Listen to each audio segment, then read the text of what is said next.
Yo, what's up, everybody? Got another gauntlet for you guys today.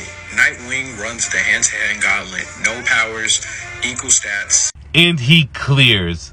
Zero doubt at all. Now, I'm not saying it's a wash. I'm not saying he's just going to breeze right through everyone here. But with equal stats, no powers, no abilities, just straight hands, Nightwing is a better fighter than everyone else. Like I said, it's not going to be just an easy slam. There's a lot of competition here for Nightwing. Red Hood, who's not as good of a fighter as Nightwing, and with the exception of strength, is not as good physically, knows Nightwing. So he has a distinct advantage of being able to know Dick's style of combat before actually going into a fight. And with stats being equalized, it makes things even more interesting.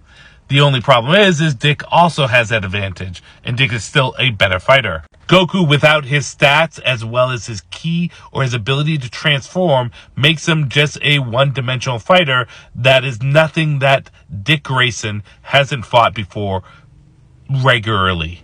I know DC's trying to push Black Canary, or at least Tom King's trying to push Black Canary into the upper echelons of fighters in DC, but her track record as a martial artist has been always in the top 20, maybe arguably top 10, but never in the top 5 like Dick Grayson. He takes her out. Wolverine on paper should be the most difficult fight for Nightwing. He is the most skilled person here in terms of knowledge, knowing every form of martial arts and combat from Marvel.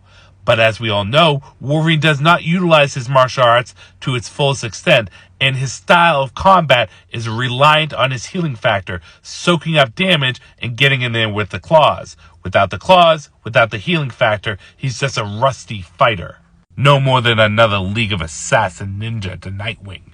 And then Daredevil is without a doubt going to be the hardest fight here. In terms of stats, him and Nightwing were already relative to each other, with certain stats going to each character. Now they're just equal in stats, which doesn't change that too much. Now when it comes down to skill, knowledge, and ability, they're relatively close. However, Dick Grayson does have more knowledge and skill than Daredevil. And in a fight between the two of them, equal stats without gear and with the sonar being dumbed down to just allowing him to have the ability to use it similar to having sight, it's going to go to Nightwing. But hey, listen, it's just my opinion. What's yours? Comment, stitch, duet. I want to know.